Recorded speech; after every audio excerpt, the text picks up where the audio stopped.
ನೋಡಿದ್ದು D K Shivakumar ಅವರ statement ಮೇಲೆ ರಾಜ್ಯಸಭೆಯಲ್ಲಿ ಆದ ಗಲಾಟೆ. ಅಷ್ಟೆಲ್ಲ ಆದಮೇಲೆ ಮತ್ತು ಸ್ಟೇಟ್ ಬಿ ಜೆ ಪಿಯವ್ರು ಹೆಂಗೆ ಸುಮ್ಮನೆ ಇರೋಕ್ಕಾಗತ್ತೆ. ವಿಜಯೇಂದ್ರ ಅವ್ರು ಮಾತಾಡಿದ್ರು,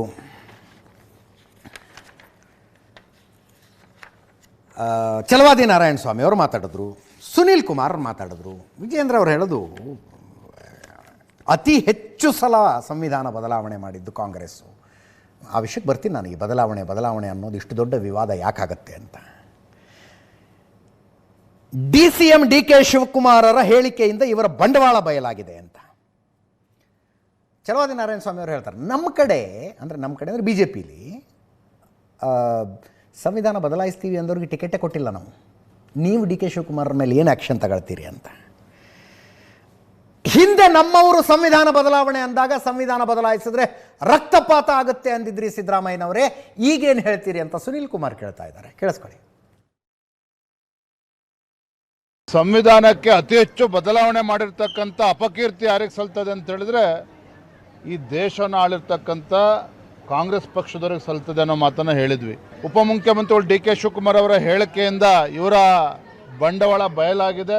ಅಲ್ಪಸಂಖ್ಯಾತನ ಓಲೈಕೆ ಮಾಡ್ತಕ್ಕಂಥ ನಿಟ್ಟಿನಲ್ಲಿ ಸಂವಿಧಾನವನ್ನು ಕೂಡ ನಾವು ಬದಲಾವಣೆ ಮಾಡ್ತೇವೆ ಅನ್ನುವ ಹೇಳಿಕೆ ಇವತ್ತು ಡಿ ಕೆ ಶಿವಕುಮಾರ್ ಅವರು ಏನು ಹೇಳಿದ್ದಾರೆ ನೋಡಿ. ಈ ರೀತಿ ಸಂವಿಧಾನವನ್ನು ತಮ್ಮ ಚಟಕ್ಕೋಸ್ಕರ ಸಂವಿಧಾನವನ್ನು ಕೂಡ ಬದಲಾವಣೆ ಮಾಡ್ತೇವೆ, ಮುಸಲ್ಮಾನರ ಓಲೈಕೆಗೆ ಸಂವಿಧಾನವನ್ನು ಬದಲಾವಣೆ ಮಾಡ್ತೇವೆ ಅನ್ನುವ ಹೇಳಿಕೆ ಇದೆಯಲ್ಲ, ಇದು ಅಸಾಧ್ಯ. ಇದು ಹೆಮ್ಮೆಯ ಪ್ರಧಾನಮಂತ್ರಿ ನರೇಂದ್ರ ಮೋದಿಜಿಯವರು ಇದ್ದಾಗ ಮತ್ತು ಭಾರತೀಯ ಜನತಾ ಪಾರ್ಟಿ ಕೇಂದ್ರದಲ್ಲಿ ಅಧಿಕಾರದಲ್ಲಿದ್ದಾಗ ಇದಕ್ಕೆ ಖಂಡಿತ ಅವಕಾಶ ಕೊಡೋದಿಲ್ಲ.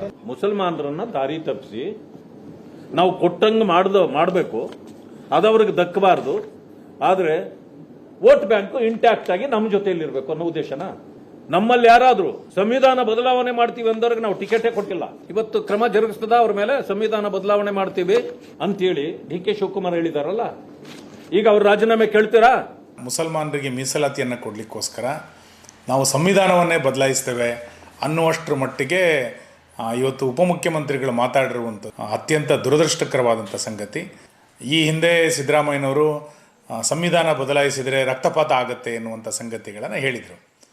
ಈಗ ನಿಮ್ಮ ಉಪಮುಖ್ಯಮಂತ್ರಿಗಳೇ ಸಂವಿಧಾನವನ್ನು ಮುಸಲ್ಮಾನರಿಗೋಸ್ಕರ ಬದಲಾಯಿಸ್ತೀವಿ ಅಂತಂದಾಗ ನೀವು ಏನನ್ನು ಮಾಡಲಿಕ್ಕೆ ಹೊರಟಿರ್ತೀರಿ?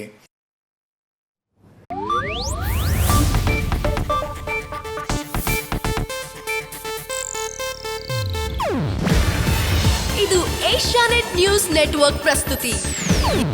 ನೀವು ನೋಡ್ತಿದ್ದೀರಾ ಏಷ್ಯಾನೆಟ್ ಸುವರ್ಣ ನ್ಯೂಸ್.